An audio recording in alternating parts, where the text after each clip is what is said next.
Hello and welcome to this narrated PowerPoint presentation on the Tort of Nuisance. Up until now in the lecture series we've concentrated on negligence or negligence as it appears in common law based on the case law, or negligence in a statutory form, in particular the occupiers' liability legislation. From now on we're actually going to be moving away from negligence, although it will crop up from time to time, but we'll be looking at other areas of tort law, and the first of these is the tort of nuisance. Defamation appears a little later on, trespass, and so on and so forth. So the first of our departures from pure negligence is the tort of nuisance. So to start with, what is a general definition of nuisance? Let's try and orientate our ideas before we start looking at the detail of the case law. Well, Professor Rogers, Horton Rogers, the current author of Winfield and Jollivitz's textbook on tort, describes a nuisance as an unlawful interference with a person's enjoyment or use of land or some right over it. The first point I'd make before we elucidate this further in the talk is that the thing to focus on with nuisance is that it's a tort which relates to the way one person is using their land, which affects another person's use or enjoyment of their land. So nuisance is a land related tort. It's not the same thing as being a pest, which sort of perhaps a rather colloquial way of saying harassment. We very often understand people's behaviour as being a nuisance. Well, that is not dealt with in the tort of nuisance. It can be dealt with in other areas such as harassment, such as the intentional infliction of harm on somebody, possibly, although that is open to debate. But nuisance itself, the tort of nuisance, relates to land. Very important point. So, a little bit of orientation for ideas, as usual, a couple of made-up scenarios just to get us thinking a little bit about some of the issues. So this scenario involves a Mr. Hussein, who, like any sensible person, enjoys sitting in his garden on a summer's evening. One evening his neighbour, Miss Jones, holds a barbecue for her friends. The smoke, the smell of cooking meat, the general chatter and the music being played on the patio annoy Mr. Hussein. Well, in most circumstances people would say, as long as Miss Jones isn't really being too rowdy with her friends, and this doesn't happen all the time, then she's perfectly entitled every now and then to have a barbecue and have some friends round, have a bit of music, enjoy the summer's evening in much the same way as Mr. Hussein enjoys sitting in his garden. There's a kind of give and take here, but what you can see is the kind of basic germ of nuisance which might kind of grow into something which is tortious that exists there, because what you have is Miss Jones doing something on her land, on her property. Obviously in tort, when we talk about land, we talk about the buildings that are on it, all the structures and so on and so forth, things growing on it, trees, etc. Well, Miss Jones is enjoying her land, Mr. Hussein is perhaps just being a bit of a fuddy-duddy. But if you change the situation slightly so that now Miss Jones holds parties in her garden every weekend and the household has become a rowdy drinking den, so now it's becoming something of a problem, and we've got two problems cropping up for Mr. Hussein. The first is the vibrations from the loud music cause Mr. Hussein's pictures to fall off his walls, and secondly, he's got no peace and quiet. He has no peace at all. Now you can see that if you like, the kind of aggravated party holding, not a technical phrase, aggravated party holding, but I think you get the sense. The aggravated party holding on the part of Miss Jones has done two things. One, it's caused some kind of property damage, physical damage to Mr. Hussein's property, and the other thing is he's seriously now being affected in his enjoyment of the land. And that really is where we want to try and orientate our ideas for understanding nuisance. This has gone beyond the give and take, the reasonable use of land which Mr. Hussein is expected to put up with because we all have to bump along together, and to something which is more damaging to his interests. So we're going to explore how the tort of nuisance works. So some preliminary considerations. The first is this, is that nuisance is actually an old tort. It's been around certainly longer than negligence in the form that we know it. I mean, we tend to date negligence from 1932, although negligence based on contractual claims is obviously older than that. But the tort of nuisance is considerably older and more venerable for that, perhaps, than the tort of negligence. Its great deal of its development, its modern development, and of course when we say modern in law we mean in the last 150 years, it's one of those curious pieces of legal language, I guess. So a great deal of its development was during the Industrial Revolution and the urbanisation of the British population, and that's when you had great social changes, and the sources of wealth and wealth generation began to change quite dramatically, and so what you had was a new middle class, a new propertied class, a capitalist class growing up, and they're saying we're buying land and we're going to put factories on it, and those will give off smells, but actually we're entitled to do that because we own the land. Also, the nature of areas change quite dramatically. So if you take a city like London, for example, when Dickens wrote The Tale of Two Cities, he had Soho as being a little village on the outskirts of London. Well, now we think of Soho as being absolutely slap bang in the centre of London, and so you can see how the nature of localities changed just by becoming more densely populated with industrial working class people, as people moved to the cities to find work. So nuisance developed during that time. Nuisance is a tort concerned with how land is used, and the interests in land are pivotal to a claimant's right. This is really important to get this clear straight away, is that and it'll come up time and time again, is that the tort of nuisance concerns people's interest and how their interest in land is being affected. And so what we'll see, for example, is, as a general rule, and a very clear general rule, so maybe a little squeak of exception in there, chink of exception, but as a general rule, a claimant in negligence has to have some proprietary interest in land. They have to be a freeholder or a leaseholder or some strong right associated to that land. But so nuisance is not in the way that of functioning in the way that negligence functions, where anybody who might foreseeably be harmed can fall within the area of the duty of care. As a general rule, this is land related.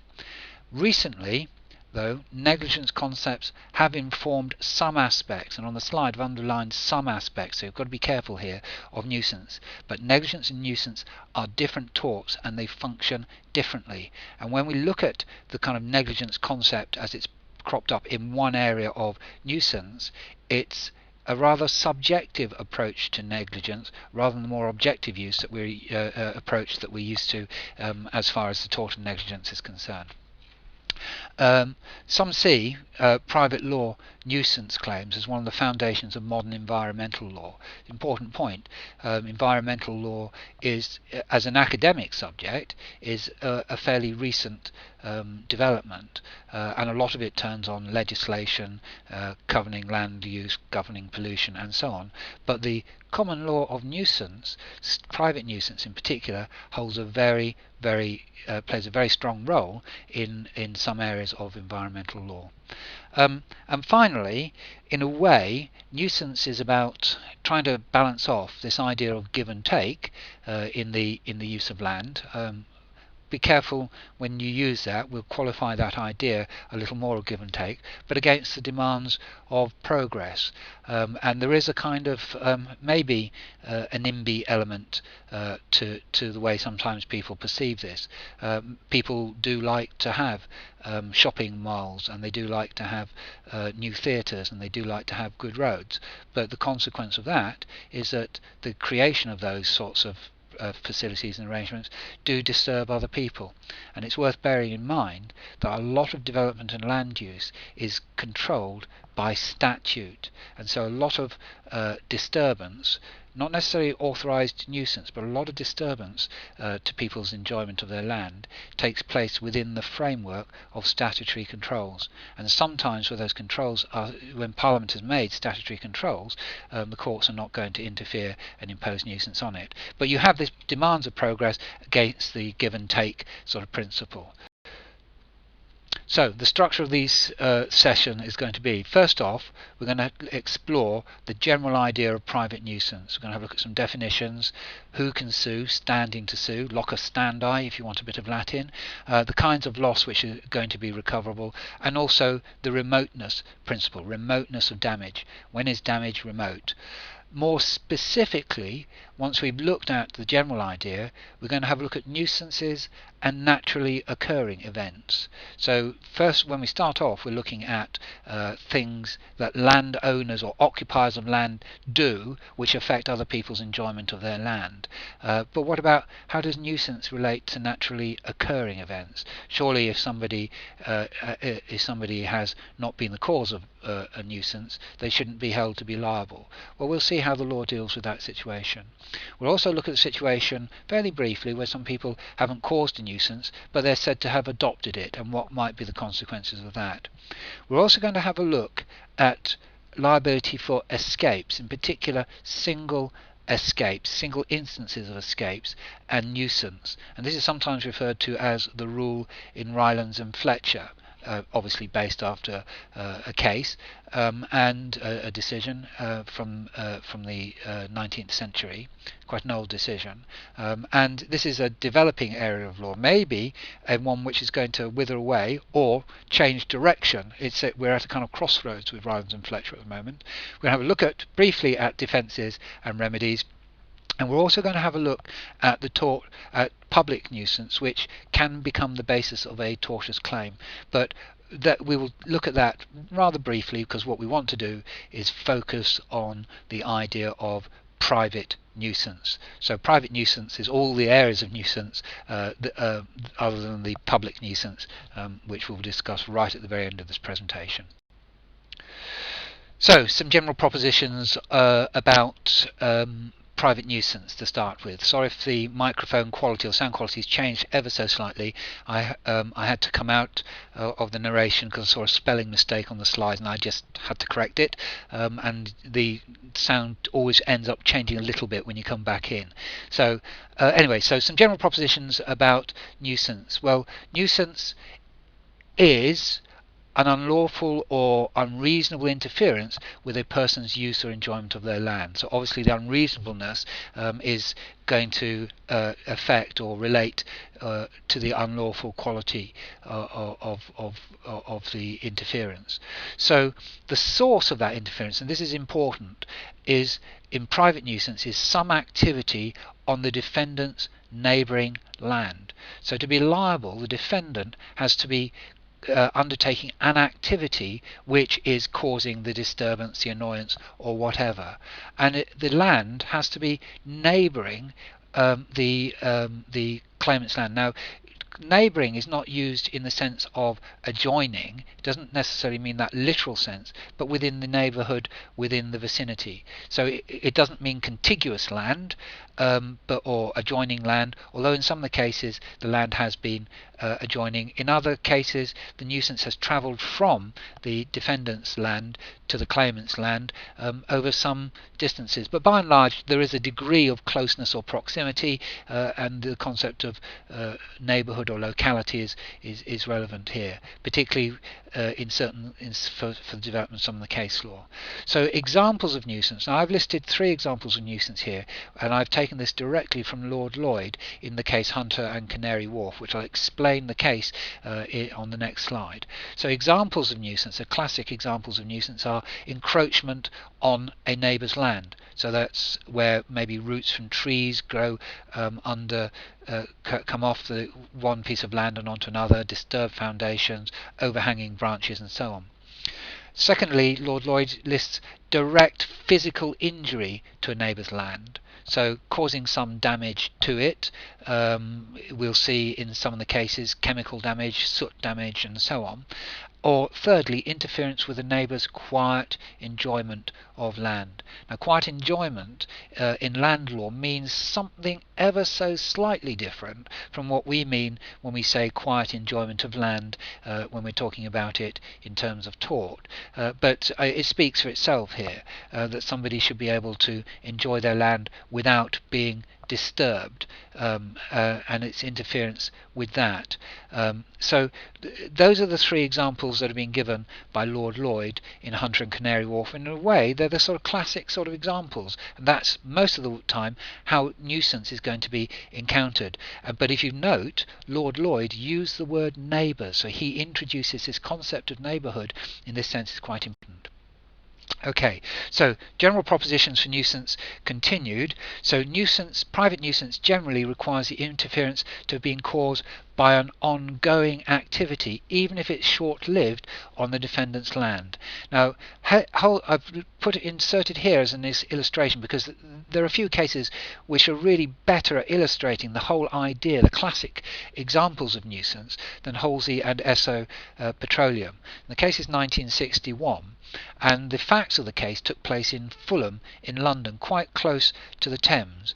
And Esso Petroleum had a storage facility, a storage depot for its oil. And what it would do is it would bring oil up the Thames, pump it ashore, store it temporarily in this facility, and then would send tankers to come and take the oil off to the various destinations that they want to send it. And that activity took place in an industrial zoned area, an area zoned for industrial activity. Right next door to that was a residential zoned area, and just over the road from the depot, Esso's depot, the claimant, Mr. Halsey, lived with his wife in a residential area. Now, in order for particularly the heavier grades of oil to be handled, they had to be warmed, and they had to be kept warm. So the oil was very viscous, and the only way to reduce its viscosity was to warm it. So it would have to warm the oil to pump it ashore to the depot, and then had to keep the oil warmed whilst it was being kept ready to get into the tankers and off. Now, the general operation of the depot meant that, one, the warm oil gave off a stench, a very strong, unpleasant odour, that the heating of the oil caused acid smuts, so kind of sooty smoke to be given off from a chimney which was operated day and night. And that actually, as far as the claimant was concerned, you can imagine the stench was a disturbance. It affected his washing, or imagine in those days probably his wife's washing on the line, so she got oily, acidy smuts on the clothes. But it also affected his car, parked outside his house, not on his property, but his car was parked outside his house. There was noise and vibration coming from the premises, Esso's premises, which caused disturbance. And the other source of disturbance was the noise of the lorries, the tanker lorries, going up and down outside Mr. Halsey's house, going into the premises. And there would be noise generated by the lorries actually on the premises, but the noise was also generated by the lorries travelling on the public highway outside the house. And you can imagine the kind of thundering of these great big lorries even in 1961, the noise of brakes, gears crunching, and so on. So by and large, Mr. Halsey and his wife were having a pretty unpleasant time of it. Well, the case held, and this is it's well worth reading the case. It covers almost every aspect, but it was held that the noise and the acid smuts were nuisances. They were private nuisances, and he was entitled to compensation for the disturbance that he'd actually suffered. Even though Esso had tried quite hard to reduce the disturbance, he was still entitled to compensation for that. The noise generated by the lorries on their premises was a private nuisance. Interestingly, the case also decides that the damage, the acid smuts on the car outside Mr. Halsey's house in the public highway, and the noise generated by the lorries not on the depot but in the highway, were actually public nuisances. So that case, Halsey and Esso Petroleum, illustrates a set of private nuisances in two forms, which we'll encounter again shortly, but it also illustrates a public nuisance. It also illustrates a breach of the rule in Rylands and Fletcher as it was understood in 1961. So when you read about Rylands and Fletcher in that case, do be careful about it, but it's a very good case.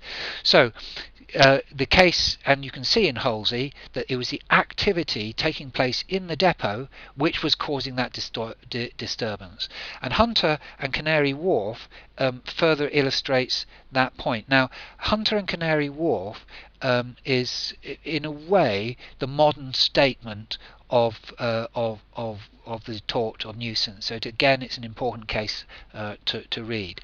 The clue to Hunter and Canary Wharf, to understand it, is that it was not a trial. Although this is the House of Lords, there hadn't been an initial trial of. Sorry, I beg your pardon. There hadn't been a trial of the individual claims.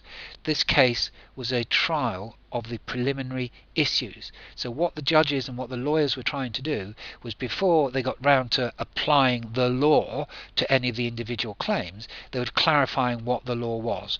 And that's important to understand, because sometimes just reading it without that little bit of knowledge means that the case doesn't sometimes quite make sense, or it certainly didn't to me, but that's an important insight to have into that case. What happened in Hunter and Canary Wharf? The case involved the development of the Canary Wharf area, the commercial and rather swanky residential area in London, in London's Docklands, and in particular the erection of the Canary Wharf Tower, so that great big steel tower, which is one of the great landmarks of the London skyline. If you in Greenwich Park looking down, you can see it. It dominates the skyline, got a little laser beam on the top, and so on. So the claimants in this case, the London Docklands Development Corporation, was set up by Act of Parliament, and it was set up, established in the very early 1980s, and essentially for most of the activities that were taking place in the development, planning permission wasn't required. Higher buildings required planning permission, but there was a license to create new buildings, a new environment, a regeneration activity. Well, the claimants in this case were the residents, the ordinary residents of that part of the world, of Canary Wharf, of the Isle of Dogs, around there, and they fell into two categories of claimant. The first were those who were complaining that the construction work for the whole of that area had caused vibration, noise, and in particular dust, which was harmful, so that you couldn't open your windows, because as soon as you did, everything was covered with a film of dust. So they brought a set of claims, and how their claims were dealt with more of in a bit. But the second set of claims, which are relevant to illustrate this point, is that were people whose television reception was ruined or seriously interfered with by the Canary Wharf Tower. So what they were saying was, we can't watch our televisions because this Canary Wharf Tower, the tower and its shadow then blocks off the Crystal Palace transmission from the BBC. On that particular point, those claimants were going to fail, and the reason for that was that the existence of a building in itself is not a nuisance. So the presence of a building isn't a nuisance. There was nothing emanating from that building. It wasn't giving off radio signals itself, or television signals, which were disturbing the reception of television. It was just the existence of the building itself is not an activity, and there was nothing emanating from that building which could be a nuisance, and therefore those claims would fail if they came to full trial, to proper trial. So the first proposition is there has to be an ongoing activity, even if it's short-lived, on the defendant's land. The next proposition is that, where we've said this to a certain extent in a way, the balancing of the right to enjoy land with the duty not to harm another's land. Well, there are two now factual types of situations to be aware of. The first is this: activities causing physical damage to another's land are always going to be unreasonable and therefore a nuisance, unless they can be justified because of defence or something like that. So activity which causes physical harm to another's land will be a nuisance, and it doesn't really turn on how reasonable that might actually be. And that's fairly well illustrated by this case, St Helens Smelting and Tipping. So from the 19th century, decision of the House of Lords. What happened here was the claimant had bought a residential estate, so for a private dwelling, in an area which had become industrialised, and there was a lot of smelting activity going on. So in a way, the claimant was in an area where he knew there was going to be potentially disturbance from industrial activity. Now his claim included a claim for damage to his plant life, so the trees and other botanical life are on the estate. And although he was in an area which had been industrialised, it was held that that was physical damage to his property, to his land, and therefore that was a nuisance for which a remedy would be available. And the fact that it was, industrialised and that he'd moved to an industrialised area was irrelevant. No physical damage to property. Physical damage to property will be a nuisance. However, there is the other kind of nuisance, which is not just the physical damage to the property, but it is the causing of disturbance or annoyance or inconvenience to somebody. So noise or maybe odour or something like that. But it's that inconvenience to somebody. Well, those then are judged to be nuisances in part by looking at the nature of the locality, but it is kind of then a law of give and take, and this is illustrated extremely well by a case which is a venerable authority in the tort of nuisance, the case of Bamford and Turnley. Now I've set out Baron Bramwell's quite famous quotation, and I'll come to that in a second, but it's establishing the point that actually as far as the inconvenience is concerned, the nature of the locality will be relevant, which means that in industrial areas you can expect industrial activities to carry on and that you may be inconvenienced by them, but the same activity might not then be lawful if it was taking place in a residential area. So what happened here in Bamford and Turnley was that the defendant was involved in developing a small estate, I imagine. So he was building houses in what was essentially a residential area. And on the land, or part of the land that it was being used for house building, there was actually a deposit of clay which was suitable for making bricks. So the defendant chose to manufacture bricks on that land. So they were in a residential area. He had found, I suppose he might have regarded it as a sort of windfall, or might have just actually been a big incentive to build more houses because he could build bricks. So he had a resource that he could exploit. And so he undertook an activity called burning bricks, so I guess baking bricks, and that gave off a smoke and obviously an unpleasant smell. So the claimant in this case brought proceedings alleging that there was a nuisance. Now in one sense, of course, building work is something that you can expect to take place in a residential area, the areas are being built up. The Baron Bramwell's famous quotation, famous statement of principle, is this.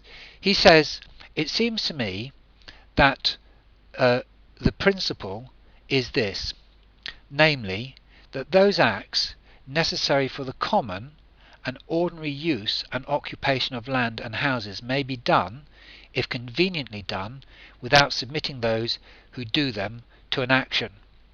This principle would comprehend all the cases I've mentioned," so he'd reviewed the case law, "but would not comprehend the present, where what was done was not the using of land in a common and ordinary way, but in an exceptional manner, not unnatural or unusual, but not the common and ordinary use of land. So it was not the common and ordinary use of land in that area to make bricks on that land. So Baron Bramwell is saying, if it is something which is common and ordinary use, and acts which are common and ordinary use to the occupation of land and houses, you can do those if you do them conveniently. So you don't do them excessively. Think back to Mr. Hussein and Miss Jones. Enjoying a barbecue in your back garden in the summer would actually be a common and ordinary use of land, and if you do it conveniently, you are not causing a nuisance. But making bricks in this situation was not a common and ordinary use of that land. And as he's saying, it's not that it's unnatural to do this or unusual, it's just that it's not the common. And I imagine that what the court was getting at is, of course you can build houses, but you can't make your bricks in that area. You better buy your bricks in or make them somewhere else and bring them in, but you can't make the bricks there. So this idea is that, that it is the give and take rule. He says somewhere, Baron Bramwell says elsewhere in the case, it's give and take. So it's that principle. So in this case, the claim was successful because it was not the common or ordinary use of the land, or use being done, or activity which is being done in a convenient sort of way consistent with that common and ordinary use. So there, the nature of the locality was important as far as disturbance or annoyance or inconvenience are concerned. Right. Continuing the general propositions, where nuisance claim is for annoyance, etc., that claim is not for harm to the senses. This is really quite an important point to keep on driving home, is that it is, one might think that this is about harm to the senses, but in Hunter and in previous cases and in the developing case law, you'll see the courts are adamant that the nuisance is a claim for damage to an interest in land. So, as quoting Lord Hoffman in Hunter, so the claim is not for harm to the senses, rather the claim is for harm to the amenity of the land, which consists in the fact that a person on it are liable to suffer inconvenience, annoyance or illness. So it's harm to the land itself. And when we say amenity, very often what we talk about, very generally, we might say that when we talk about amenity, we mean the facilities. But amenity in this sense means the general pleasantness of the land, that you might have, might be well aired, you might have plenty of sunlight or whatever. So it's about the pleasantness of that land, the amenity of it. So harm is to the land, not to the individual. And that reinforces that point that nuisance is about harm to property and interests in property. And therefore, following Hunter and Canary Wharf, personal injury is pursued in a negligence claim, not in a nuisance claim. So when somebody is claiming they've been disturbed, or there has been disturbance, they're claiming on the basis of the harm to the interest in the land, or the harm to the land, not to the harm to their senses as such. Important consideration. So if smell, noxious fumes made somebody sick, their claim would be in nuisance, not in the I beg your pardon, their claim would be in negligence, not in nuisance. Right. So, carrying on the general propositions, what we know is that whether something is a nuisance depends to a certain extent, if you're talking about, certainly if you're talking about inconvenience or annoyance, on the nature of the locality. Now, the nature of the locality can actually change, and this is illustrated very clearly in the case Gillingham Borough Council and Medway Chatham Docks Limited. And here, the local authority had given planning permission to develop the dock area, disused dock area, as an industrial area, so an industrial park, and it zoned it in that way. Now, the activity there had caused disturbance and annoyance to the local residents, increased industrial activity, particularly lorries and so on and so forth.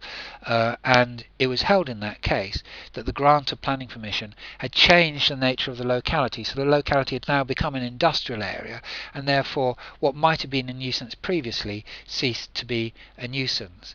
That's not to say that that a defendant is entitled, if they have planning permission, to act negligently or carelessly to create a nuisance. So planning permission doesn't warrant or authorise a nuisance as such. It's saying that the nature of the locality might change. So it's not actually permission to commit a nuisance. It's permission to carry out activities in a changed kind of locality. So nature of locality can change. But, and this is an important qualification of that, in 2009, so just last year, the Court of Appeal made absolutely clear that whether or not a locality has changed was a matter of fact and degree. In the case Watson and Croft Promo Sport Limited, the claimants here lived by an old aerodrome or an old airfield, which was near Darlington, and the planning permissions had been given in the 60s and then subsequently in the 90s for motorsports to be held on this disused aerodrome, and the planning permissions, the later ones, increased the amount of activity and therefore noise that could be produced by the motorsports, and eventually the claimants obviously felt that they'd had enough, and they brought proceedings claiming that the increased noise levels were a nuisance and they had affected their enjoyment of their land, their residential land.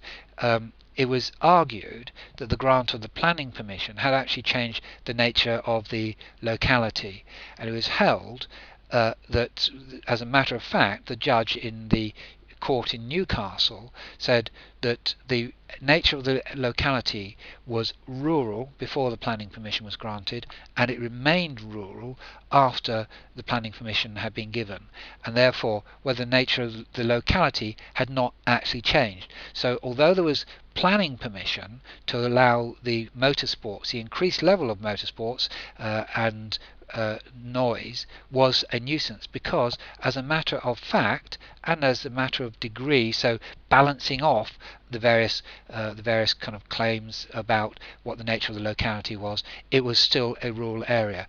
And you would be well advised, and if you'd attended a lecture you would have seen me do it, is that if you put in the Croft circuit into Google Maps, you can bring up a satellite view, and you can see very clearly that this racecourse, this racetrack, is in the middle of nowhere, and you can see how the judge could easily find that the nature of the locality remained rural in those circumstances. But if you look at the Medway Docks, you can see how it is a mixed industrial residential area. So it's worth just checking those out so you can see what was going on in the judge's mind. Right.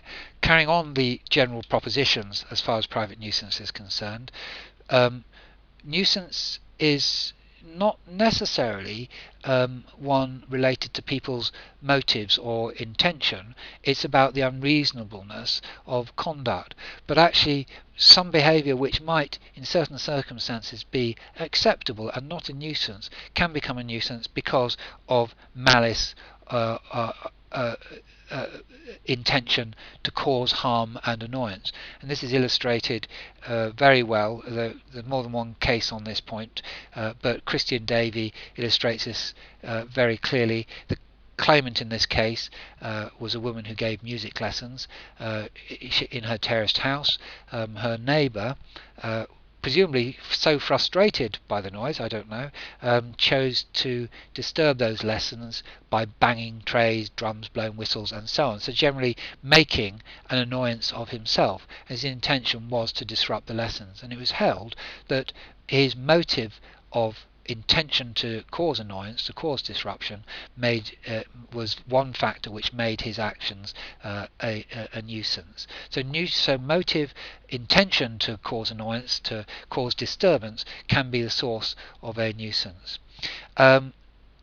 Somebody who is unusually sensitive, however, may not be able to claim that they have been a victim of a nuisance. So in Robinson and Kilvert, the claimants had hired the top floor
just coming to the final point on the general propositions, is that generally, to be able to claim, the claimant must have a freehold or leasehold interest in land.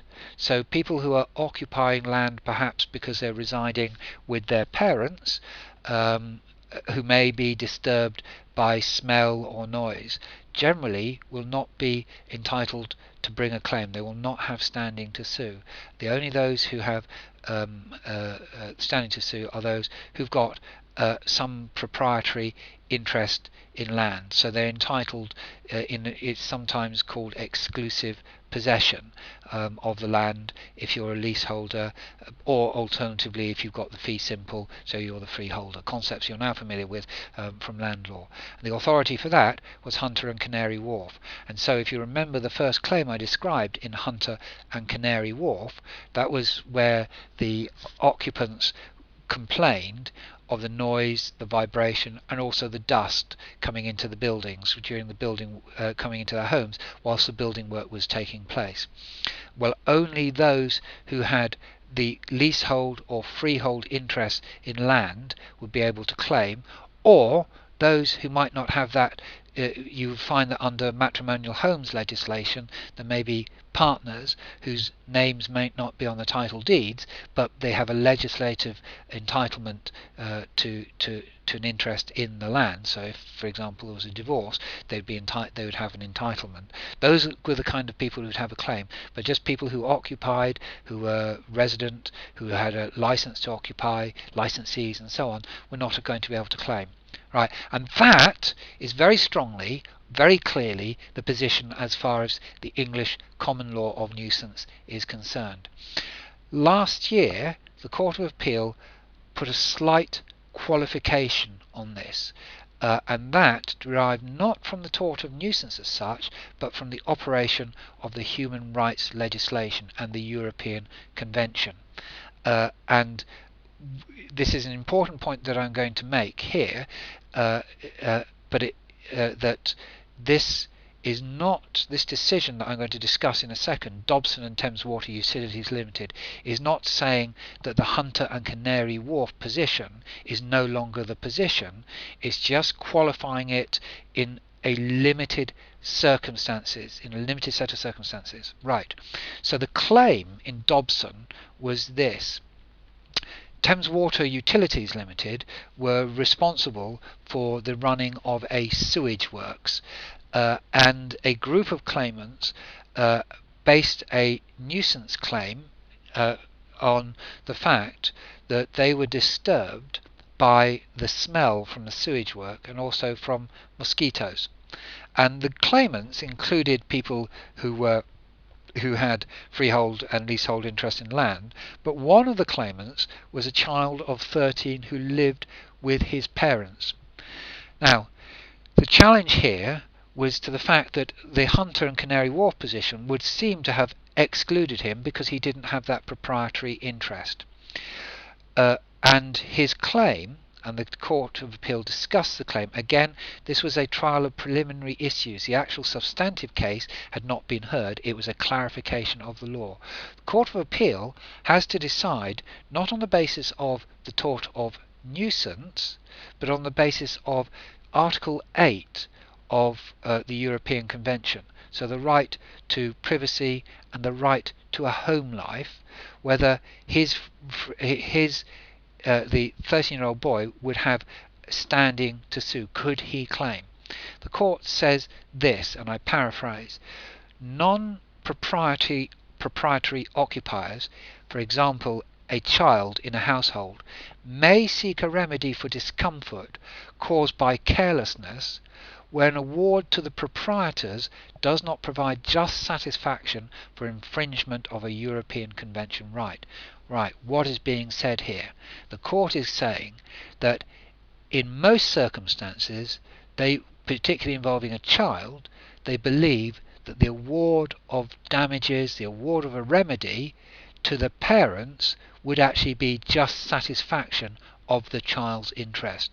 So the parent who says, I am the freeholder and therefore claims for disturbance, for annoyance, for the smell and so on, the award will normally be sufficient to satisfy the child occupant's interests as well. What the courts were saying is that if this comes to trial, the judge has to make sure that, keeping in mind Article 8, has to make sure, does the award of damages satisfy the child's occupant interest as well? Does it give just satisfaction, or should there be a separate award? But then the court in Dobson goes on to say that in most circumstances it imagines that an award to the parent will provide that just satisfaction. So what you've got now is the Hunter and Canary Wharf situation, slightly qualified by the fact that the European Convention may give a right to a remedy which a court will have to decide when it looks at the case itself and decides what award it's going to make.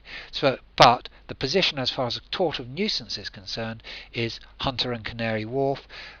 Dobson raises a European Convention possibility.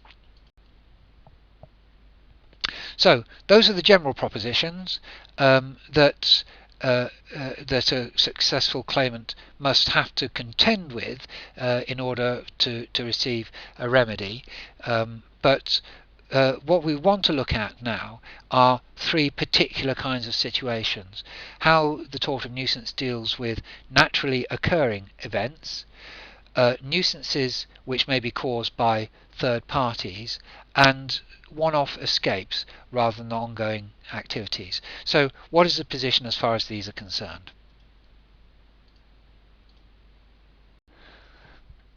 Well, first let's have a look at naturally occurring events. And the duty of care concept appears here. So naturally occurring events, let's just fix our mind on what we're talking about here, and then see how the law operates. And a good way to kind of understand the situation is just to think about the facts of both Leakey and the National Trust, so the case 1980, and Goldman and Hargrave. So in Leakey, the claimant had a property on land, adjoining land, which was owned by the National Trust. And the kind of peculiar feature of this was that the land owned by the National Trust had a large sort of mound on it of soil and rock. And over the years there'd been some slippage off this mound, and so some rubble, if you like, debris had come off the mound, and it was known that this could happen.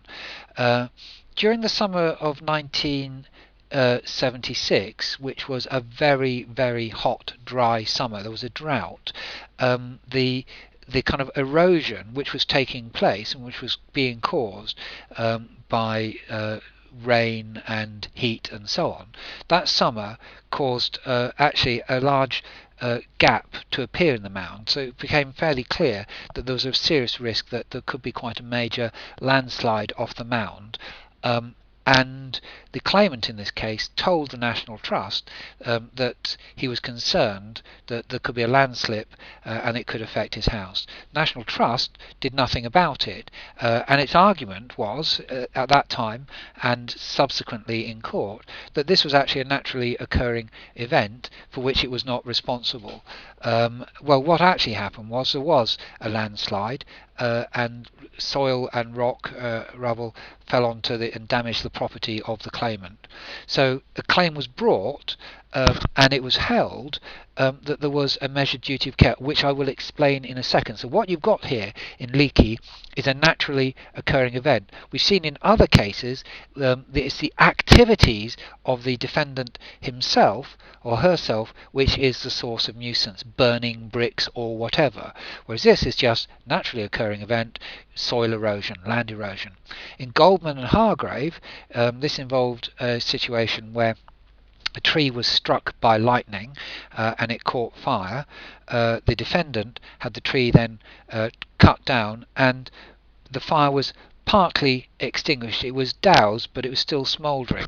It could have been quite easily put out, but it wasn't, and the fire then flared and spread to neighbouring land, causing damage. So again, a lightning strike. There was, the landowner defendant in Goldman Hargrave was not liable for a lightning strike, but they could have put the fire out, or should have taken perhaps more care. And in Goldman and Hargrave, a proposition which was applied in Leakey and National Trust, the concept of a measured duty of care was articulated. Now, measured here means in a way a subjective duty of care. If you remember when we talked in the tort of negligence, it is an objective standard. The defendant has to do what a reasonable person would have done. Well, as far as nuisance is concerned, the approach is different. It's not what a reasonable person would have done, but has to do what was in the defendant's means and capability of doing. So Lord Wilberforce in Goldman says, in this slightly kind of almost like wrong way round sort of English that sometimes judges use, a rule which required of him in such unsought circumstances, so they didn't ask for the drought in Leakey, they didn't ask for the lightning strike in Goldman, a rule which required of him in such unsought circumstances in his neighbour's interest a physical effort of which he is not capable, or an excessive expenditure of money, would be unenforceable or unjust. One may say in general terms that the existence of a duty must be based upon knowledge of the hazard, ability to foresee the consequences of not checking or removing it, the ability to abate it, so to stop it. The standard ought to be to require of the occupier what is reasonable to expect of him in his individual circumstances. So the test is, obviously, could you foresee it? Could you stop it from happening? But what were the individual circumstances of the defendant? So in Leakey and National Trust, yes, they could have dealt with this landslip. It was within their means. Clearly in Goldman, it was within the means of the occupier of the land to make sure that the fire had been properly extinguished. But that measured duty is illustrated very well in Holbeck Hole Hotel and Scarborough Borough Council. Some of you may remember, if you know Scarborough, you'll know how it, like large parts of the east coast, is falling into the sea. And this, at the time, the facts occurred here. This was something of a kind of a cause célèbre. It was certainly very spectacular. The Holbeck Hall Hotel, which was on the cliff top, one of the cliff tops in Scarborough, over a very short period, a day or so, fell into the sea because the cliff underneath collapsed through erosion. Through the effect of coastal erosion.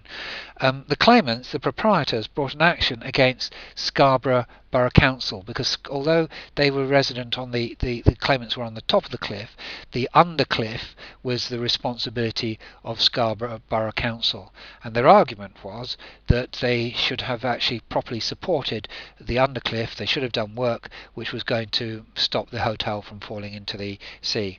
Well, the measured duty was applied, and it was held that it was not within the resources or the means for the local authority to provide the kind of coastal protection, the cliff, shoring up the undercliff, that would have been required to prevent that from happening, and therefore they had not failure to support the undercliff had not been a source of nuisance. So the measured duty of care had not been breached in those circumstances.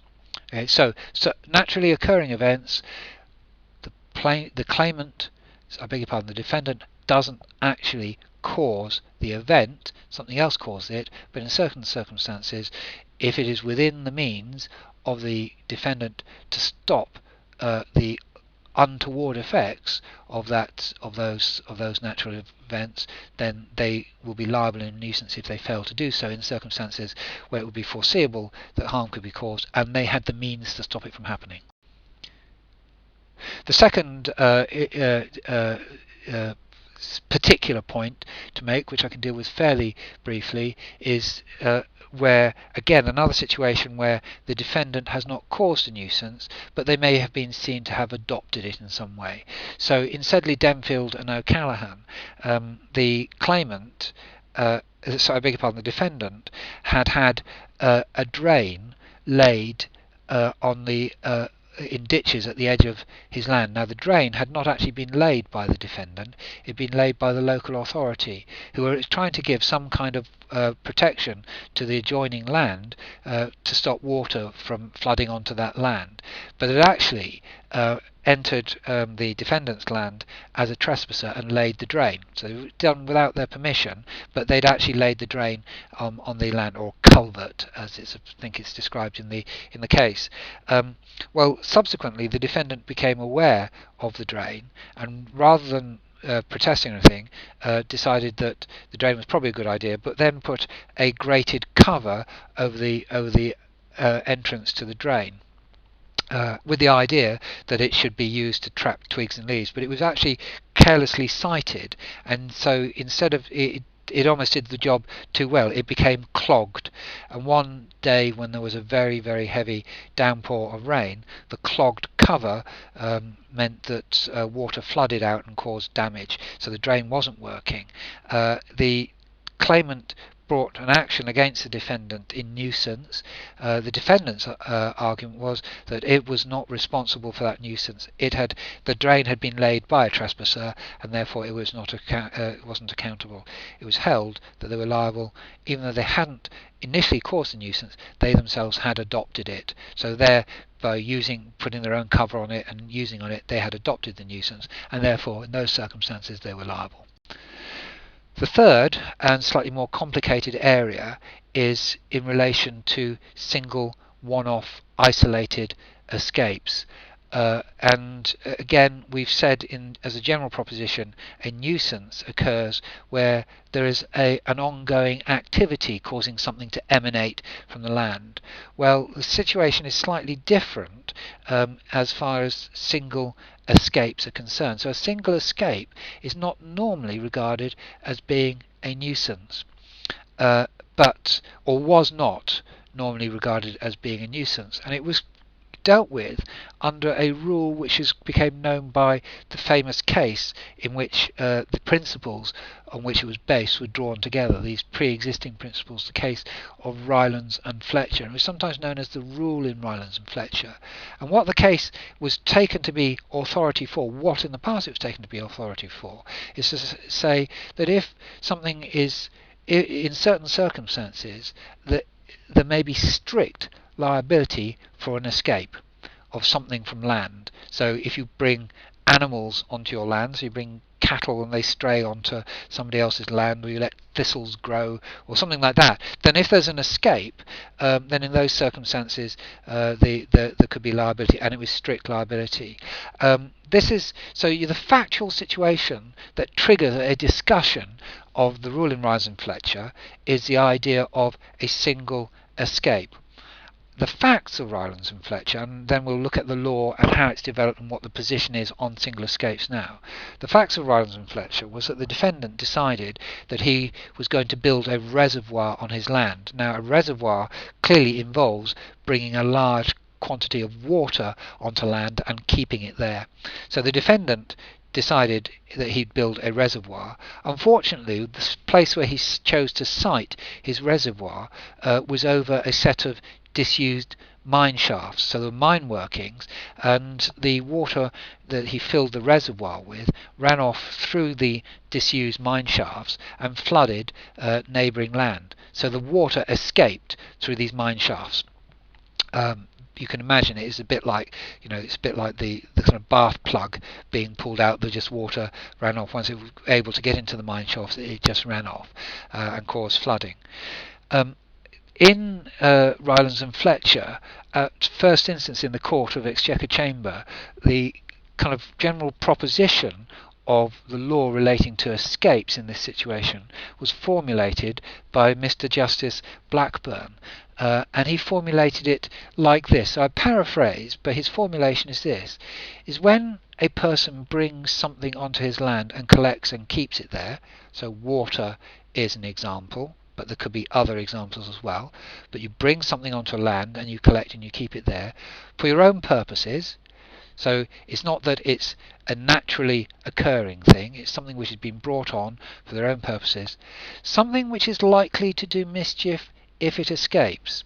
So, the old cases predating Rylands and Fletcher involved the situation where people would keep cattle, and it was it was known that it was likely to do mischief if it escaped. So, your cattle get off your land and they go and eat somebody else's crops, likely to do mischief if they escape. Then he's prima facie accountable for the natural consequences of the escape. Now, sometimes that was taken, or for a long time that was taken to mean he is strictly liable for the consequences of escape. So if the cows got out, it didn't matter how careful the landowner was, they would be liable for the consequences of the escape. So in Rylands and Fletcher, Mr. Justice Blackburn is saying, look, a large quantity of water, if it escapes, is likely to do mischief. Flood damage is clearly a serious hazard, and a serious hazard to other people's property. So it's likely to do harm if it escapes. You're going to be prima facie liable. In addition to those propositions, Lord Cairns, when the case went to the House of Lords, said that there should be a non-natural user of that land. And this is a phrase which has kind of entered the tort of Rylands and Fletcher and has caused some real difficulties.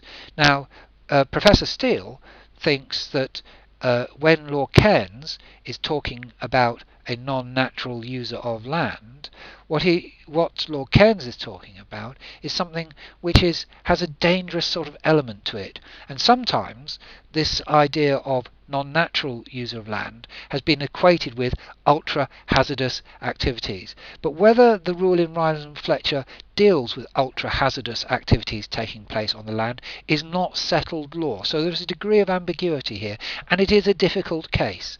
But the rule in Rylands and Fletcher is, the basic proposition is, bring something onto your land and collect there, which for your own purposes, something which is likely to do mischief. It's a non-natural user of land, then there's going to be liability if that thing escapes. Now, how that liability is established as far as remoteness is concerned, we'll see in a minute. So Rylands and Fletcher deals with one-off escapes. What I'd say before mentioning Reed and Lyons, the illustration of this, is that in the case Transco and Stockport Metropolitan Borough Council 2003, the House of Lords, Lord Hoffman pointed out that neither council that neither of the council were able to show a case where, since the Second World War, a claim based on Rylands and Fletcher alone had actually succeeded. So it is an interesting point about actually the usefulness or the utility of this principle as far as claimants are concerned. But having said that, what are the key components as far as escapes are concerned? Well, first off, obviously, if it's liability for escapes, there must be an escape. So in Reed and Lyons, and I have to say on the slide that I posted originally, the Reed was misspelt there. So this is the correct spelling of Reed. In Reed and Lyons, there was an explosion in a munitions factory which harmed a factory inspector. So she was harmed on the premises, held no liability under Rylands and Fletcher, very simply because there was no escape from the land. Nothing had come off the land. The explosion had been contained within the perimeter or the boundaries of the land, and therefore no liability under Rylands and Fletcher. There has to be a non-natural use, as I referred to. Now, perhaps using as my justification a degree of ambiguity about what this might actually mean, I'm going to approach this by giving you two examples. One where the courts have said there was a non-natural use, and the other where there was a natural use. So, illustration of both sides. So in Cambridge Water, which is a very important case now for another reason which I'll come to in a bit, the claimant in this case was the water company, and they had found that one of their boreholes, so one of their sources of water, had become polluted with chemicals. Right? How did these chemicals come to pollute the water supply? Well, the answer was the defendants Eastern Counties Leather were a tanning business, and they would tan animal hides, and the method that they used would involve solvent chemicals. So in the tanning process, they treated the hides with solvent chemicals, and the hides would be hung up, and the chemicals would drip off the hides. The chemicals dripped onto a concrete floor, which was not impermeable, but it was semi-permeable, and the solvent chemicals penetrated the concrete floor, and then they went into the soil and leached down into the soil to the water source, which was 1 mile away from the tannery. So in an application in a claim based on the tort of the rule in Rylands and Fletcher, the court had to decide whether storing chemicals and using chemicals in this way was a non-natural use. Would Lord Gough in the House of Lords said that he could not think of a clearer example of a non-natural use of lands than storing and using solvent chemicals on those lands. Right, so he's giving an example of a non-natural use of land. In Transco and Stockport, remember this is the case where Lord Hoffman said that there was no claim, they could not find a case where a claim had succeeded on Rylands and Fletcher alone since the war. In Transco, Stockport Metropolitan, Stockport County's football team, Stockport Metropolitan Borough Council had supplied water to a block of flats, and the water had flooded, and the effect of the flooding was to wash away soil which supported a gas pipe owned by Transco. So there was a risk of explosion. Quick remedial work had to be done. Once that was done, an action was brought against Stockport. It was held that supplying domestic water to a block of flats was not a non-natural use of land. So you've got the illustration of the two. Storage of chemicals, non-natural use.